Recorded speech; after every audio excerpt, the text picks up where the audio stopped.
10-12 വർഷം മുന്നേ എൻ്റെ അപ്പച്ചന് വയ്യാണ്ടായപ്പോൾ എനിക്ക് പെട്ടെന്ന് ഓടി ചെല്ലാനായിട്ട് പറ്റിയില്ല. അപ്പം എനിക്ക് തോന്നി ഡ്രൈവിങ് പഠിക്കണം അങ്ങനെ ഒരു മോഹം തോന്നി.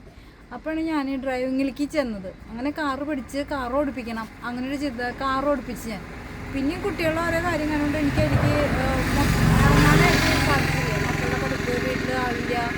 അപ്പോൾ അങ്ങനെയാണ് ഇപ്പോൾ 10 വർഷത്തിന് ശേഷമാണ് ഞാനിപ്പോൾ ഓട്ടോറിക്ഷ എടുത്തു തുടങ്ങിയത്. എൻ്റെ പേര് സീന. ഞാൻ തൃശ്ശൂർ ടൗണിലാണ് ഓട്ടോറിക്ഷ ഓടിപ്പിക്കുന്നത്.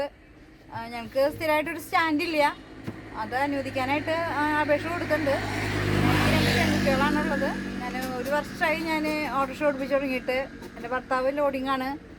എനിക്ക് അത്യാവശ്യം ജീവിച്ചു പോകാനുള്ള പൈസയൊക്കെ ഈ ഇതിൽ നിന്ന് കിട്ടുന്നുണ്ട്. എനിക്ക് രാത്രിയൊന്നും ഓടില്ല, പകൽ മാത്രമാണ് ഞാൻ ഓടുള്ളൂ. എന്നാലും എനിക്ക് അത്യാവശ്യം പൈസ ഇതിൽ നിന്ന് കിട്ടുന്നുണ്ട്.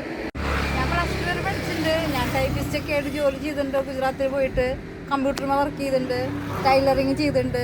പക്ഷേ എനിക്കിപ്പോൾ അതിലേറ്റവും ഇഷ്ടമായിട്ട് തോന്നുന്ന പണി ഇതാണ്. എനിക്ക് നല്ല ഹാപ്പിയാണ്. ഞാൻ ഒരു കൊല്ലമായിട്ട് ഞാൻ നല്ല ഹാപ്പിയിലാണ്. മറ്റുള്ള തൊഴിലിനായിട്ടും ഏറ്റവും എനിക്ക് ഇഷ്ടപ്പെട്ടൊരു ജോലിയായിട്ട് തോന്നുന്നത് ഓട്ടോറിക്ഷയാണ്. കാരണം നമുക്ക് ലീവ് ആരോടും ചോദിക്കേണ്ട ആവശ്യമില്ല. നമുക്ക് ലീവ് എപ്പോഴാണ് നിർത്താൻ തോന്നുന്നതെന്ന് വെച്ചാൽ അപ്പോൾ തന്നെ നമുക്ക് നിർത്താം, വീട്ടിൽ പോവാം, റെസ്റ്റ് എടുക്കാം.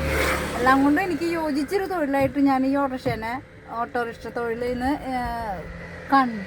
ഏത് തൊഴിൽ ചെയ്യാൻ വെച്ചാലും അതിൻ്റെ നെഗറ്റീവ് ഉണ്ടാവും, പോസിറ്റീവ് ഉണ്ടാവും. അപ്പോൾ എനിക്ക് ഈ മേഖലയിൽ ഇറങ്ങി പിന്നെ നെഗറ്റീവായിട്ടൊന്നും വന്നിട്ടില്ല. എല്ലാവരും പോസിറ്റീവാണ്. ചേച്ചി അങ്ങനെ ഓടിപ്പിക്കി അങ്ങനെ തന്നെ എല്ലാവരും സപ്പോർട്ട് ചെയ്തിട്ടുള്ളൂ ഓരോ ആൾക്കാരും.